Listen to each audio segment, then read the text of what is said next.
Hello, I'm Elinor Alexander. I'm going to discuss the state of play in South Australia for petroleum in the Cooper and Otway basins, gas storage, carbon capture storage, and exploration for natural hydrogen. South Australia's got a really diverse rock record.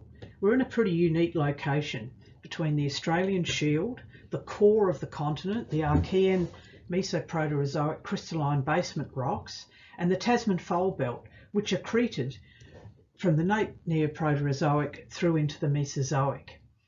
We're the bit in the middle. There's a whole array of different prospective basins. We've got marine basins, non-marine basins, and a whole range of geology.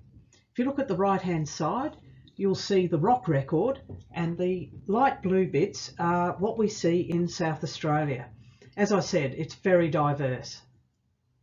Lots of opportunities, and there's something there for everybody. So what does South Australia offer petroleum explorers?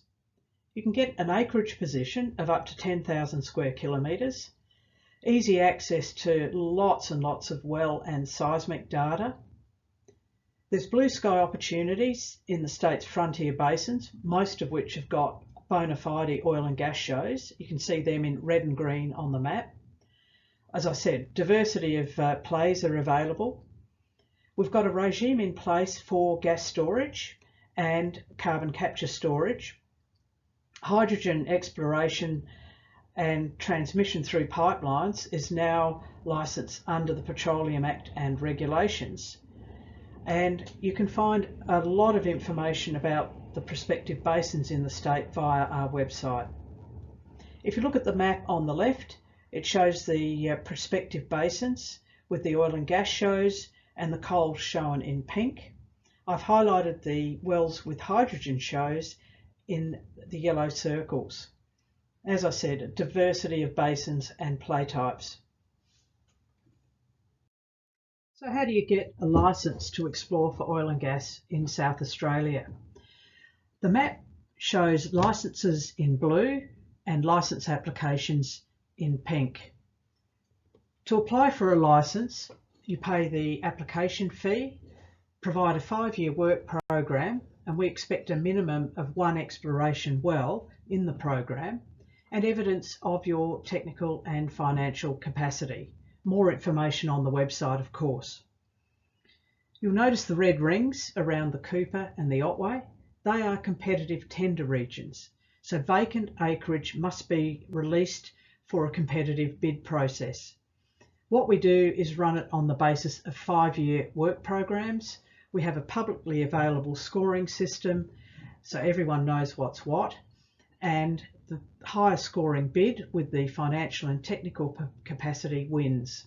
We don't have releases planned this year. It's likely there will be releases next year. Everywhere else in the state, we accept over-the-counter applications. They can be lodged at any time. People do have the option to top file over existing pink areas, which are the exploration licence applications. See our website for more information on top filing. Companies that are producing hydrocarbons are starting to look for carbon capture and storage opportunities. South Australia offers gas storage exploration licences, retention licences, and gas storage licences. If the operator has an overlying exploration, retention or production licence, they can fulfil the gas storage work program by activity in that licence.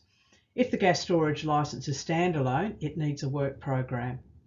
Depleted oil and gas fields in the Cooper and Otway basins have potential as carbon capture storage locations.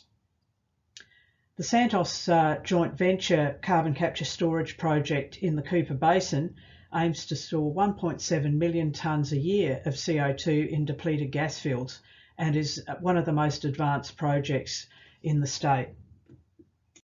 The Cooper Basin in South Australia and Queensland is Australia's most productive onshore oil and gas basin.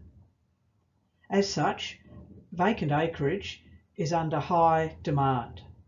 The 2019 release saw all blocks receiving applications, and we're getting close to granting licences. Farm-in opportunities are available in some of the existing licences. The Cooper Basin and the overlying Eromanga Basin offer stacked high-quality fluvial sandstone reservoirs, high flow rates of sweet light oil, condensate and gas, and there are proven oil and gas plays and new play concepts being generated. The Otway Basin is South Australia's other producing basin. It's a Jurassic to late Cretaceous rift basin on Australia's southern margin. There have been recent natural gas discoveries in the Hazelgrove field and at Dombey 1. The Nangwarry 1 carbon dioxide discovery flowed up to 10.8 million cubic feet a day during recent production testing. It has the potential to provide a reliable source of food-grade carbon dioxide.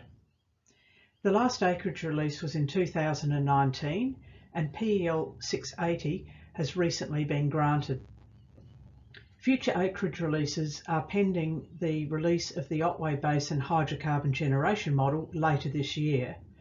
The model has identified new source rocks and play trends. Exploration for natural hydrogen is a whole new ballgame. Natural hydrogen may be generated in iron-rich cratons and uranium-rich basement, both of which occur in South Australia.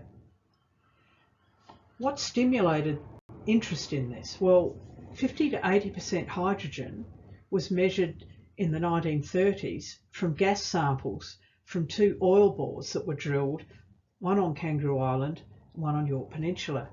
The analyses were made by the government at a credible laboratory.